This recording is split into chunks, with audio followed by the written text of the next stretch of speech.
네, 안녕하세요. 안녕하세요.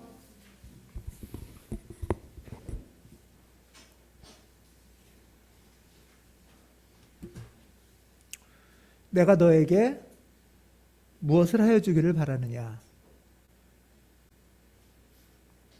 이 말씀 기억나시나요? 예, 우리 지난 피정에서도 이 말씀으로 성서 묵상을 했습니다. 이 말씀으로 지난 피정 김유미 집사님 인도로 묵상했던 말씀입니다. 내가 너에게 무엇을 하여 주기를 바라느냐? 이 말은 눈먼 바디메오가 예수님에게 달려갔을 때 주님 저를 좀 불쌍히 여겨주십시오 하면서 예수님에게 달려가니까 그 눈먼 바디메오에게 하셨던 말씀이죠. 내가 너에게 무엇을 하여 주기를 바라느냐? 여러분들은 이 질문을 받으시면 무엇이라고 답하실 것 같으세요? 예수님이 갑자기 탁 나타나서 내가 너에게 무엇을 하여 주기를 바라느냐?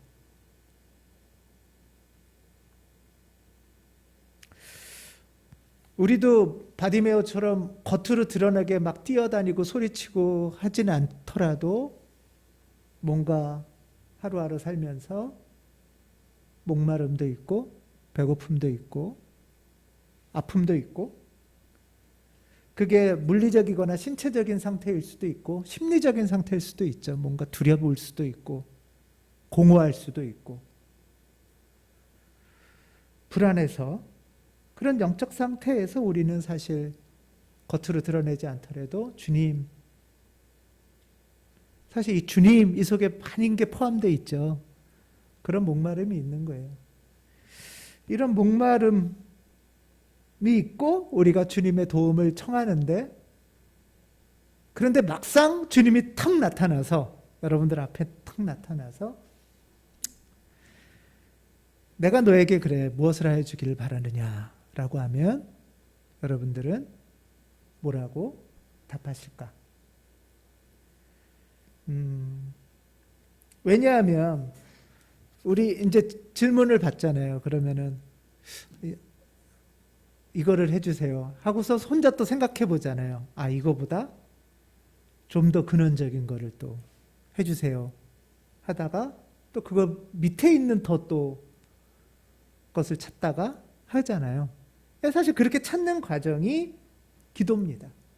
우리 피정 마무리할 때 나눔에서 이정윤 님도 그런 묵상의 단계를 이렇게 나눴던 기억이 있어요. 처음에 이거를 바랍니다 생각하면서 했는데 내가 그걸 왜 바라지? 그 밑에 뭐가 또 있는 거 아닐까? 내 정말 더 바람은 또 뭘까? 하는 것이 우리 안에 있잖아요. 그 질문이 참 중요합니다. 정말 진정한 나의 바람을 찾아가는 것이 기도의 여정입니다. 이 질문은 신앙의 아주 중요한 질문이고 묵상 주제입니다. 이 질문을 갖고 우리가 피정을 지냈고요. 피정을 지나고 금토를 지나고 그 주일날 홍보연 목사님을 초청해서 말씀을 드렸죠. 홍보연 목사님 말씀 중에 나왔던 성서 구절이 오늘 이 베데스다 연못에 있는 환자의 이야기입니다. 베데스다도 되고 이 모음이 없어요. 옛날 성경에는. 그래서 비읍, 지읒 그러니까 뭐 베드다단지 그건 정확히는 몰라요. 아무튼 이 연못에 있는 환자에게 병자에게 예수님이 바디메오에게 하셨듯이 물으셨습니다. 낫고 싶으냐? 예수님이 이렇게 질문을 하시는 분이시네요. 우리에게.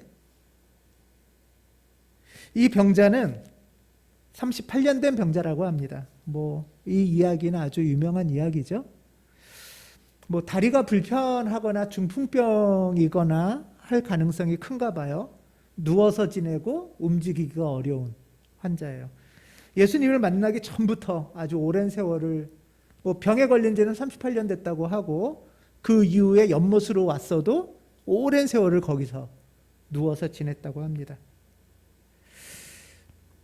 이 병자에게 예수님이 낫고 싶으냐라고 한다면 바디메오에게처럼 뭐라고 대답하는 게 가장 상식적인 대답이죠?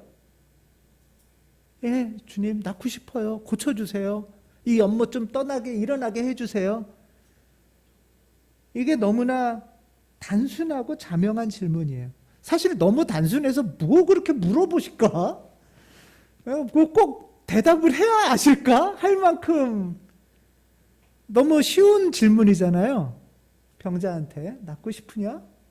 낫고 싶겠죠, 당연히.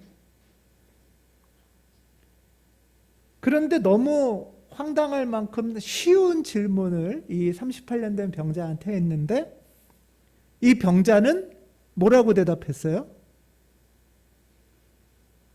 이렇게 쉽게 대답을 못하네요. 이 성서에 보면 책이죠, 성서도. 이 7절에 보면 그 병자가 낫고 싶으냐? 예수께서 누워있는 그 사람을 보시고 또 이미 오랜 세월을 그렇게 보내고 있는 것을 아시고 물으셨어요. 낫고 싶으냐? 근데 이 병자의 질문은 예, 낫고 싶어요. 이게 아니고 이렇게 대답을 하네요. 주님, 물이 움직일 때 나를 들어서 못에다 넣어주는 사람이 없습니다. 내가 가는 동안에 남들이 나보다 먼저 못에 들어갑니다. 이렇게 대답을 했어요. 어떠세요? 이 예수님의 질문에 이 대답.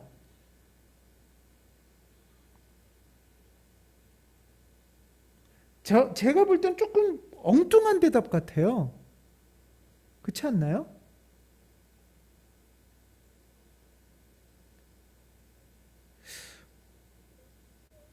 꼭 마치 예수님이 너 왜 거기 누워있냐 하니까 저는 여기에 누워있을 수밖에 없어요 하고 이유를 설명하는 것 같지 않아요? 저는 이렇게 사는 거예요. 이렇게 산 지도 오래됐고 이렇게 살 만한 이유가 있는 거예요. 꼭 마치 잘 맥락은 모르겠는데 예수님이 혹시 자신을 책망했다고 느껴서 이렇게 얘기를 했을까?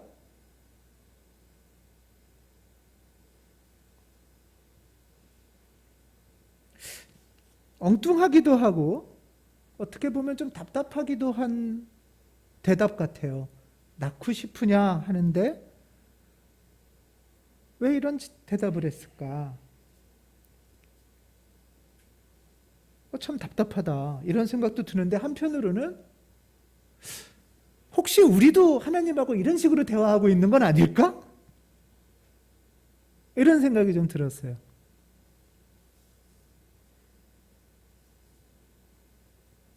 예, 주님 도와주세요. 낳고 싶어요. 낳고 싶으냐? 예, 낳고 싶어요. 그거밖에 바라는 게 없어요. 어쩌면 이렇게 할 수도 있는데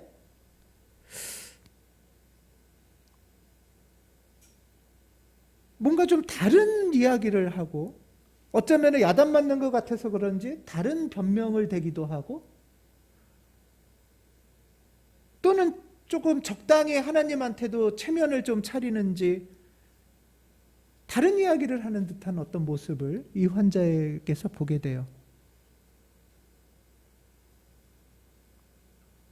그래서 정작 중요할 때에 정말 내가 하나님 앞에 원하는 게 뭔지를 명확히 얘기를 안 하는 거죠.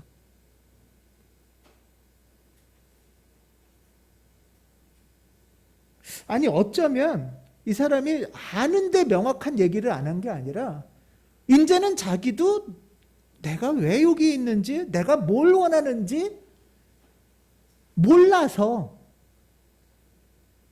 낳고 싶으냐 하고 질문하는데도 다른 대답을 하는 건가? 이런 생각도 듭니다.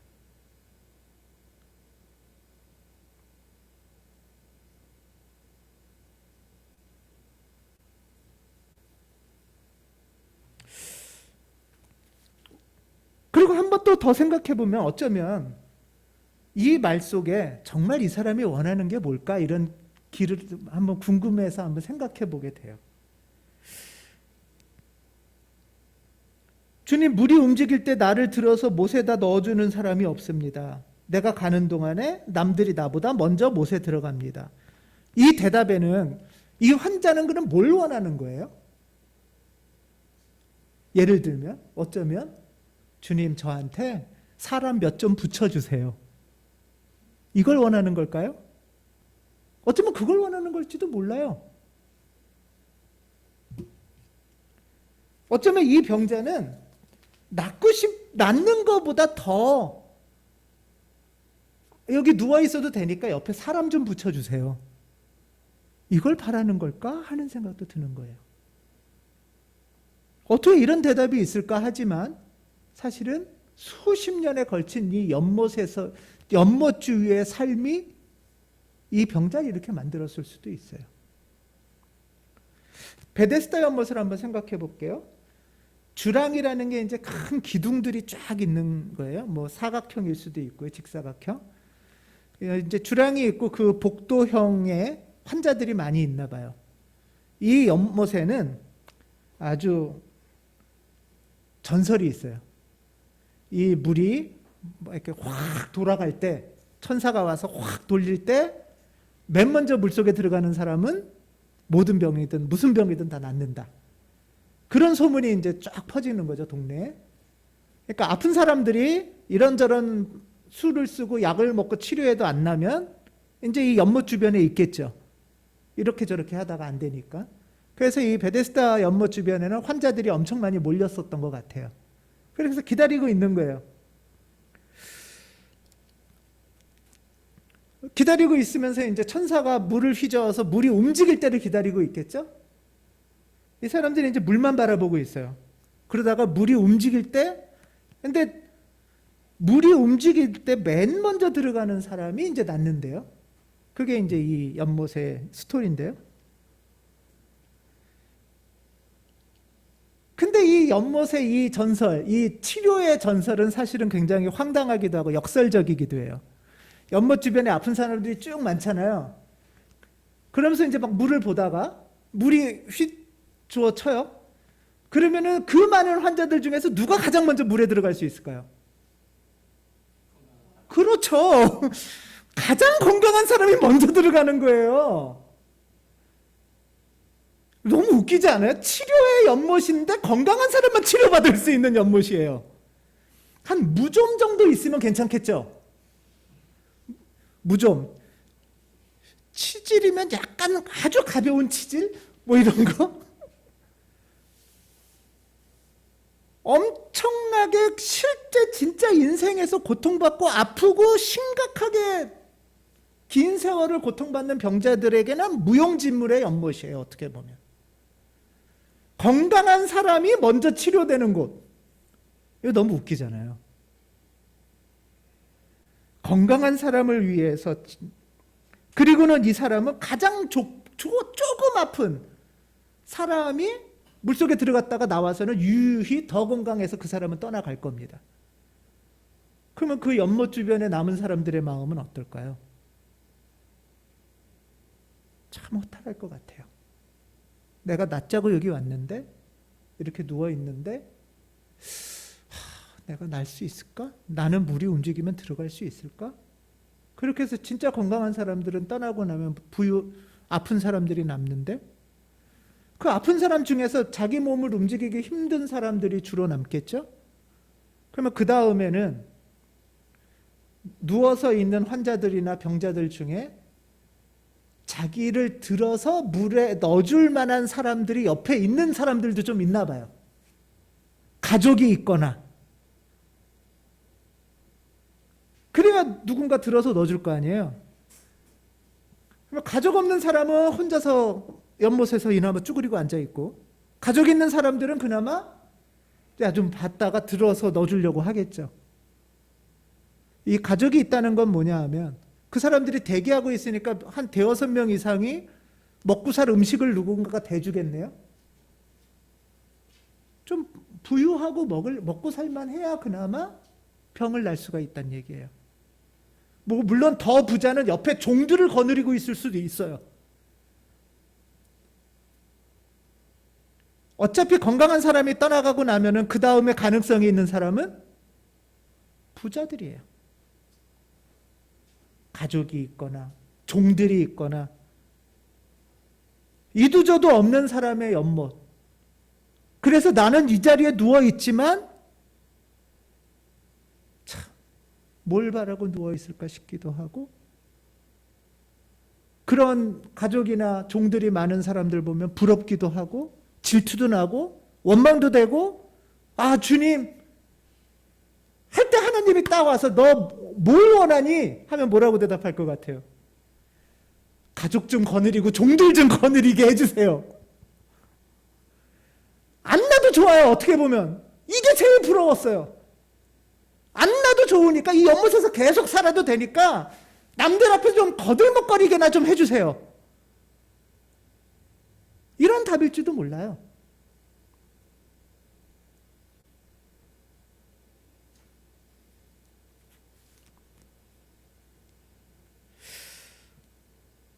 그래서 결국 이 환자는, 이 병자는 원래 자기가 왜 이 연못에 있었던지를 잊어버리고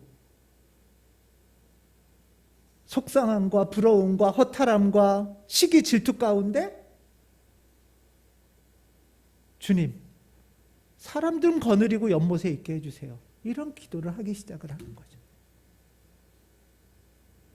그게 이 병자의 대답일 수도 있고, 사실은 그런 면에서 엉뚱한 대답이 아닌 이 사람의 마음이었을 수도 있다는 거예요. 이 연못 주변에는 사실 오랜 세월, 수십 년, 수십 년의 환자들이 있었다는데, 이 병자들의 관계는 어땠을까요? 오래 같이 지냈으니까 서로 이웃사촌처럼 공동체처럼 관계가 맺어졌을까요? 아니겠죠. 오래 가까이서 있는다고 공동체가 아니에요. 오래 가까이 지낸다고 이웃이 아니에요. 오히려 더 내 주변에 있는, 내 가까이 있는, 늘 자주 보는 그 사람이 내 경쟁 상대고, 그 사람이 제일 질투와 원망의 대상이고, 그 사람을 어떻게든 이겨야 되는 것이 내 가장 큰 욕구가 돼서 주님을 만났을 때 나도 좀 남들한테 부러움의 대상이 되자 하는 게 그냥 신앙의 목표로, 연못에 누워있는 목표로 바뀌었을 수 있다는 거예요. 오래 같이 그냥 같은 장소에 있었다고 해서 이웃이 아니고 공동체가 아닌 거예요.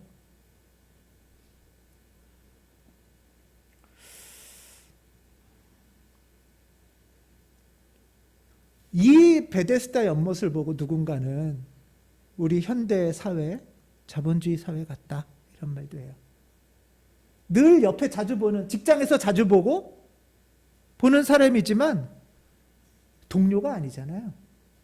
그리고 거기서 벗어나는 것보다 더, 거기서 어떻게 하면 나도 좀 부러운 대상이 돼볼까? 어떻게 하면 좀 나도 종 거느리고 아파서 누워있어 볼까? 이게 우리의 삶의 목표가 됐을 수도 있다는 거죠.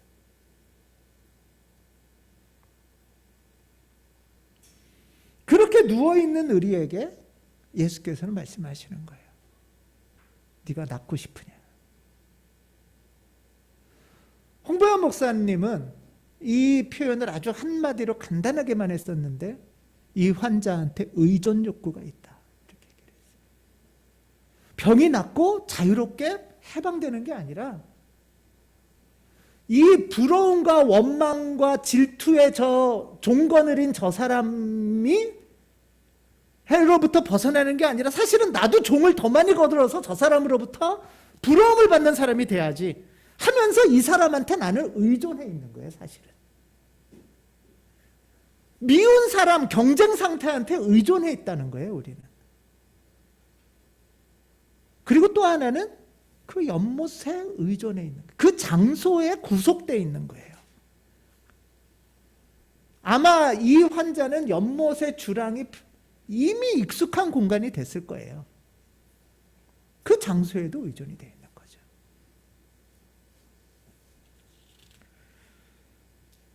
그런 병자에게 낫고 싶으냐? 이렇게 물어보시는 거예요.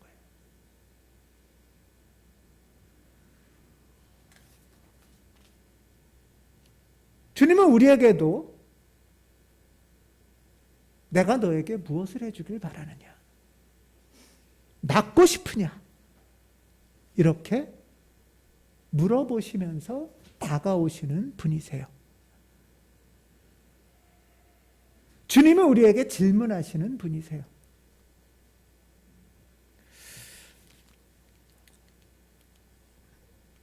이 표를 한 번 더 볼게요. 이 표가 기억나시나요?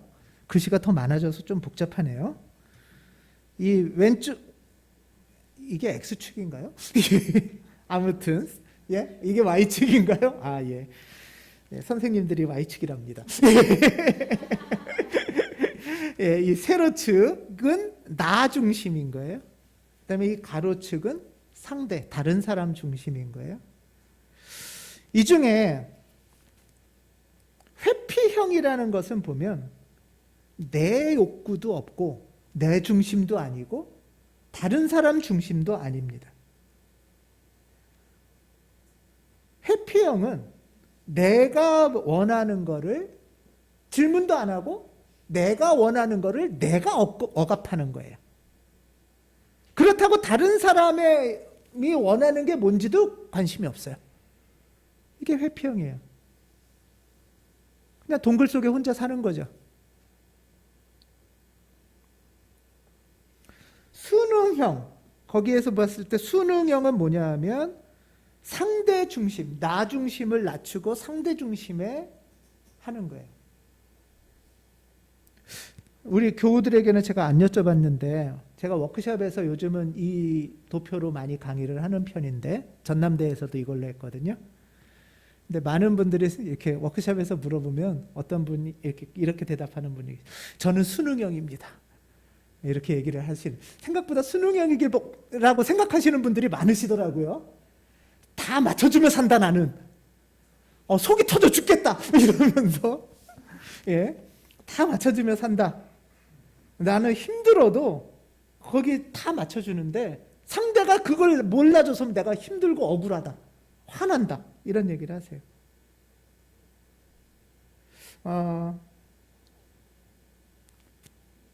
근데 이 말에 조금 어폐가 있어요. 혹시 여러분들도 내가 다 맞춰주며 사는데 상대가 나를 몰라줘서 답답하고 화나 라고 한다면 이 말에 좀 어폐가 있는 게 뭐냐 하면 여기는 상대 중심에 맞춰주는 거잖아요. 상대가 원하는 걸 맞춰주는 거죠.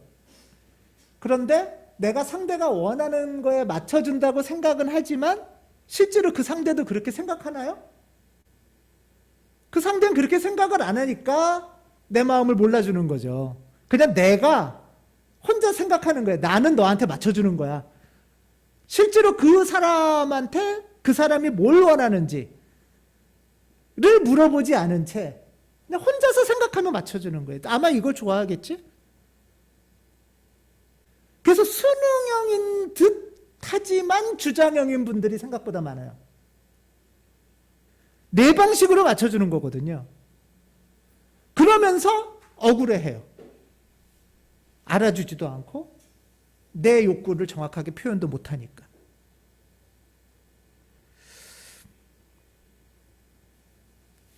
내가 만약에 상대한테 순응형으로 산다면, 상대의 욕구를 맞춰주며 살고 싶다면 먼저 해야 될 건 뭐죠? 이 상대가 원하는 게 뭔지를 물어봐야죠. 그러고 거기에 맞춰야 맞춰지는 거죠. 하나님을 향한 신앙생활도 우리가 이렇게 왜곡될 수 있어요. 나는 신앙생활을 내가 원하지는 않지만 하나님이 원하는 순응형으로 산다. 그래서 참 답답하고 힘들다, 억울하다 이런 마음이 있을 수 있는데요. 정작 그게 정말 하나님이 원하시는 방식인지를 물어본 적이 있는지, 정말 하나님이 그렇게 살라고 원하시는 건지, 그냥 혼자서 아마 그게 하나님이 원하시는 걸 거야, 그렇게 하면은 착하다는 소리 들을 거야, 그렇게 하면은 잘했다고 칭찬받을 거야 하면서 혼자 그림 그려놓고 혼자 그걸 하는, 그러면서도 맞춰준다고 생각하니까 또 억울한,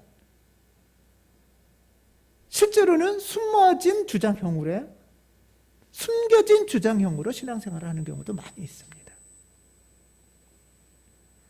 부부관계도 비슷해요. 하나님하고만이 아니라 가족관계도 비슷하고요. 연애할 때도 비슷하고요.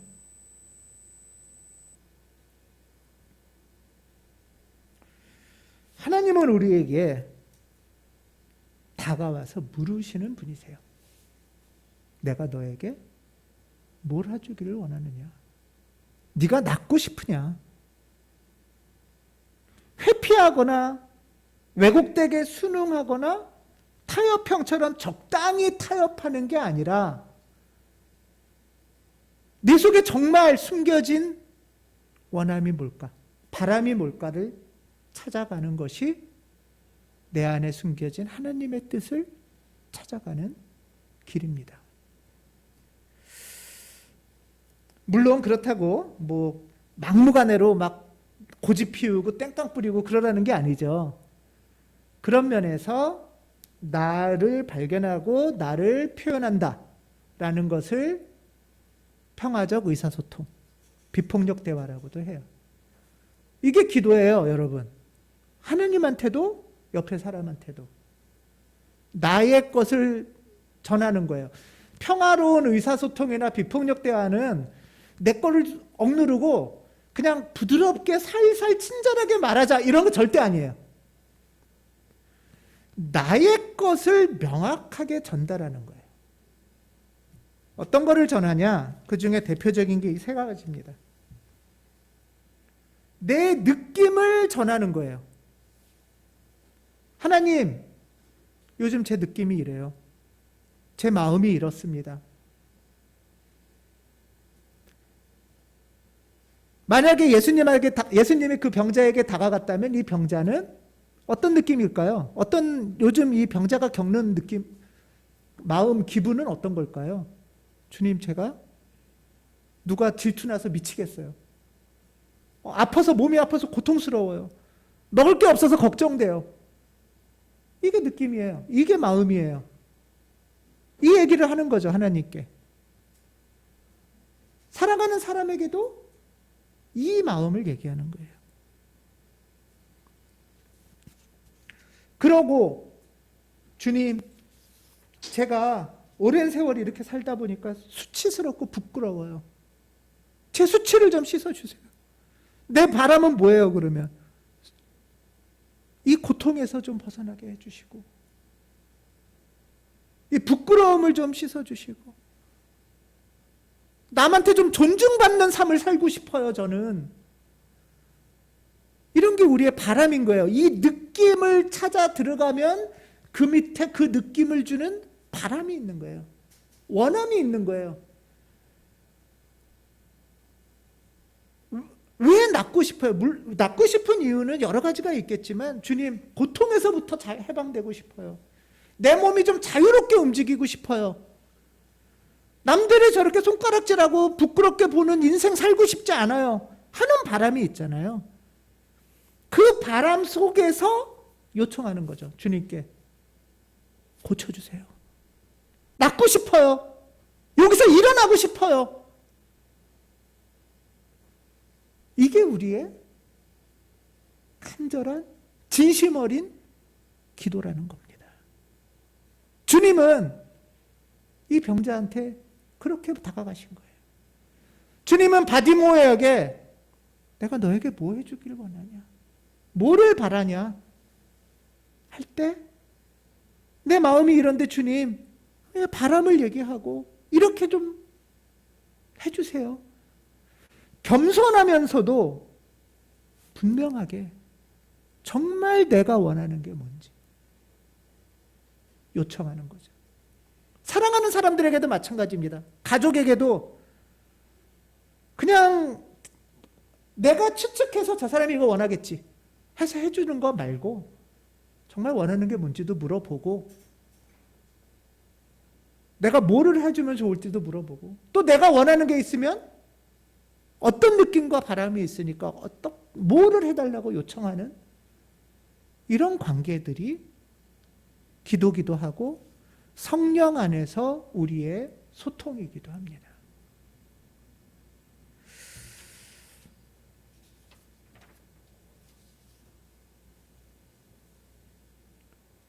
주님은 오늘도 우리에게 다가오셔서 물으실 겁니다. 내가 너에게 무엇을 하게 해주기를 바라느냐? 낫고 싶으냐? 이 연못을 떠나고 싶으냐? 이 질문에 나는 무엇이라고 주님께 답할지, 내 안에 깊은 곳에서 올라오는 영혼의 소리에 귀 기울이고 겸손하면서도 선명하게 주님께 요청하는 우리가 되기를 간절히 기원합니다. 예, 기도하겠습니다.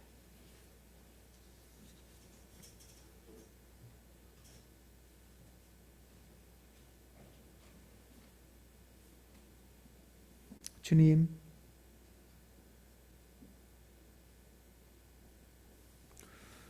하루하루 살아가면서 무력해지기도 하고 지치기도 하고 공허하기도 하고 원망스럽거나 부러울 때도 많습니다. 이런 느낌들 밑에 정말 내가 바라는 게 무엇인지, 나는 어떤 삶을 살기를 원하는지 발견하는 우리 되도록 도우시고 주님께 요청하는 우리 되도록 성령께서 인도하여 주시옵소서. 주님, 더 우리에게 다가와 주시옵소서. 더 우리에게 물어봐 주시옵소서. 오늘도 우리에게 자비를 베푸셔서 내가 너에게 무엇을 하여 주기를 바라느냐 질문하시는 우리 주 예수 그리스도께 감사함으로 기도드립니다. 아멘.